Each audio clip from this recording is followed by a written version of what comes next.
कौन है पंडित धीरेन्द्र शास्त्री? जानिए उनका कथावाचक से बागेश्वर धाम महाराज बनने तक का सफर। बागेश्वर धाम और उसके महाराज धीरेन्द्र शास्त्री इस वक्त सुर्खियों में छाए हुए हैं।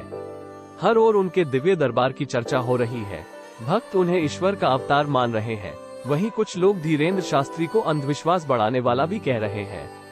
आज हम उनके 3 विश बातें बताएंगे, जो कि इस प्रकार है। 1. हर कोई अपनी समस्या लेकर पहुंचता है दरबार। 2. कुल देवता के मंदिर में वाचते हैं कथा। 3. लंदन की संसद में हुए सम्मानित। आस्था है, भरोसा है, साथ ही चमत्कार के दावे हैं।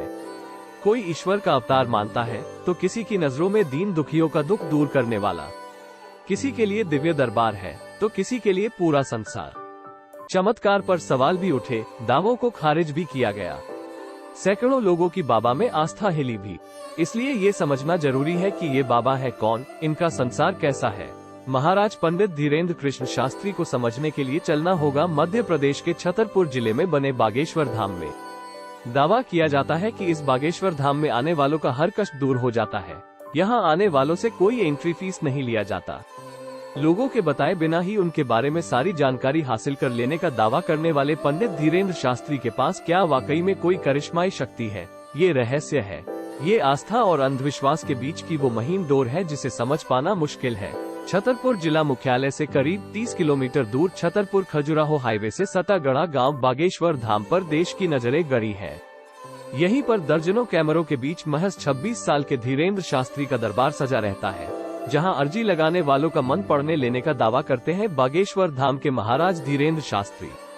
1. हर कोई अपनी समस्या लेकर पहुंचता है दरबार। बाबा बागेश्वर के दरबार में हर उम्र के लोग अपनी परेशानियां लेकर आते हैं। कोई बाबा के धाम में नौकरी की समस्या लेकर आता है तो कोई पुत्र रत्न की प्राप्ति की कामना लेकर पहुंचता है। किसी को भूत बला को दूर करना है तो कोई ग्रह क्लेश से छुटकारा चाहता है। सनातन धर्म की रक्षा के लिए खड़े रहने का दावा करने वाले बागेश्वर धाम के महाराज की लोकप्रियता इतनी बढ़ गई है कि अब वो अपने बयानों को लेकर भी आए दिन सुर्खियों में बने रहते हैं। सोशल मीडिया पर भी ये हिट है। इनके छोटे छोटे वीडियो खूब वायरल होते हैं। इसकी एक वजह बुंदेली भाषा में अपनी कथाएं सुनाना भी है, जो उन्हें बाकी बाबाओं से अलग बनाता है। 2.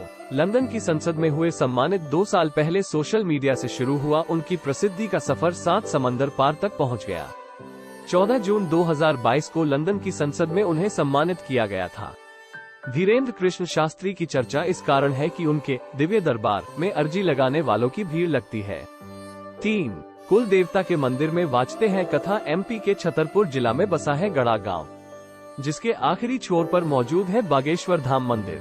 बताया जाता है कि ये शिव मंदिर करीब 300 से 400 साल पुराना है, जो धीरेन्द्र कृष्ण शास्त्री के परिवार के कुल देवता भी है। इसी प्राचीन मंदिर में कुछ साल पहले हनुमान जी की मूर्ति स्थापित की गई है। धीरेन्द्र कृष्ण शास्त्री इसे बालाजी पुकारते हैं।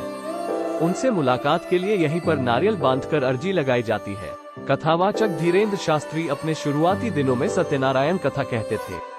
धीरे धीरे वो दरबार लगाने लगे और फिर तो इतनी तेजी से नाम हुआ कि 2 साल के अंदर उनका जिक्र लंदन की संसद तक में हो गया। अगर यूं कहें कि बागेश्वर धाम के ये महाराज सबसे तेजी से उभरने वाले कथावाचक हैं तो गलत नहीं होगा। कौन है बागेश्वर धाम महाराज? इससे आगे की कहानी सुनने के लिए आप हमारा दूसरा भाग देखें। धन्यवाद। ये कहानी अच्छी लगे तो इस चैनल को सब्सक्राइब कर ले और बेल आइकॉन को प्रेस कर दे, जिससे आपको ऐसे कहानियां सुनने को मिलते रहे। धन्यवाद।